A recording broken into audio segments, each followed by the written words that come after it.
Hi folks, Never-Ending Adventure here. Today we're going to discuss my new KTM 500 EXC F. So, no further ado, let's get to it. Great bike so far. I have about 10 hours on it. I purchased this bike about a month and a half ago. Done a couple oil changes on it just to make sure it's going to last. It comes fairly sparse. We have no guarding at all on the engine. I will say at least my Yamaha did have a small guard on the water pump. I rode a 2013 450 YZ.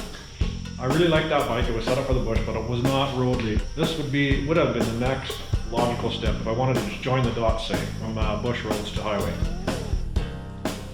So the 500 comes fairly naked. Not much. If you've got the 6 days edition, it does have more guarding on it, but this bike comes pretty much the way you see it right now. Well, I've purchased guards for the engine cases, a skid plate, better hand guards, and seat, a better headlight, and I also purchased luggage for this bike, which we will install. Okay, let's cover the things I really like about this KTM.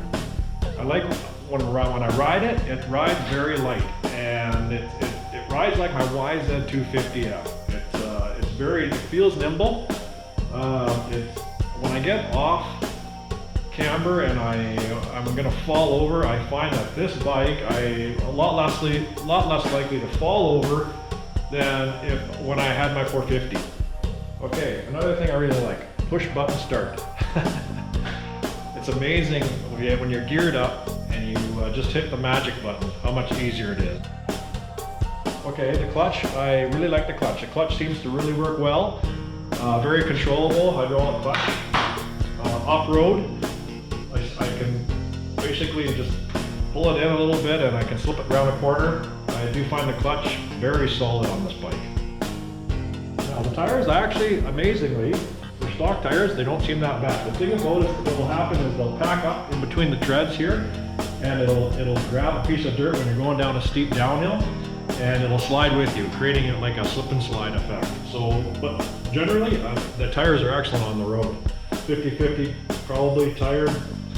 Gearing, I love the gearing. I do like the fact that it has a thermostatically controlled fan. It's not having it after all these years on the MX bike. It's amazing how much difference it makes in the runnability of a motorcycle, especially going off-road. Okay, let's get to the things that I don't quite particularly like about this bike. Gas, 2.2 gallons. I'm thinking this bike should have came with a 2.5 gallon tank minimum. Most riders will put either a bigger tank on or have to put a rack on with a fuel cell. So for myself, instead of going with a bigger tank for now, I'm going to go with the rack and the fuel cell. Okay, let's talk seat. For those of you who own this motorcycle, you've got to agree this is one of the most uncomfortable seats I think I've ever sat on. A little jaded how the seat can be so uncomfortable. Okay, headlight.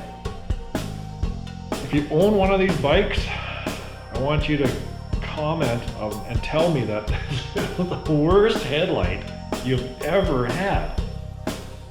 Kickstand. Okay, so it has a spring return on the kickstand, so you essentially put the kickstand down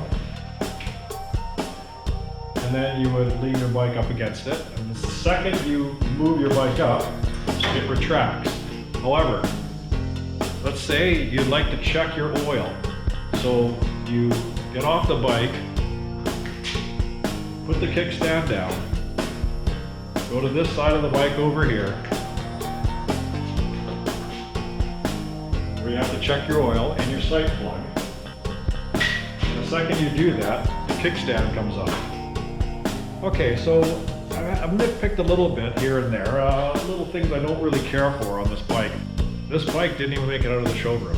What happened was, on the very front, behind the light mask, there's a white plug. So behind the mask, we have these small white plugs. You can see this one right here. We did this before we actually had to leave the KTM dealership, because it was through this slot And what happened was it actually popped apart. So when I came to pick up the bike, it wouldn't start. So this right here is your starter button, and it'll just fall apart. If I take this wire tie off, it'll just fall apart. So here's another one I just found right here, which I will go through all this wiring. I'll just give this a slight tug.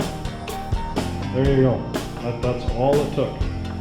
I don't know, I'm not sure if you can see that or not, but you can see the little indentation there. It's supposed to grip the other plug, but it's not working. So that right there, this right here, this is the kind of stuff that'll leave you stranded out in the bush, and I will make sure I go through all the plugs and check them all. So again, I think I would like, if you have one of these bikes, make sure you take it apart. Particularly check this one right here. It goes through the bulkhead right there. So check that one right there. My buddy checked his, and it was actually fine. But this one I plugged it together again. I'll just show you how easy it comes apart. I'm gonna just pull it right now. That's it right there. So see these other plugs, they have positive tangs on them. These ones here, they don't. They just have it's like a little bump on the outer casing of the connector. And like I mentioned, this is Yamaha. You wouldn't have this. They have the weather pack connectors, which they're just same as your car or your truck. They work incredible. They stay dry and moisture free. So now we got a little of the dislikes out of the way. This bike, right now, as you see it, is fairly naked.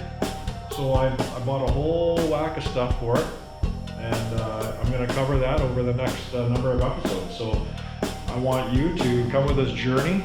I'm going to go camping on this bike. I've never been camping off a motorcycle before, ever. It's going to be interesting, so come along, and I hope you join into the journey with me with preparing this bike and then going on camping trips. It's going to be lots of fun. So please like and subscribe, and therefore it gives me motivation so that I can get on this bike and go out and travel and show you some of the neat and interesting scenery in our area.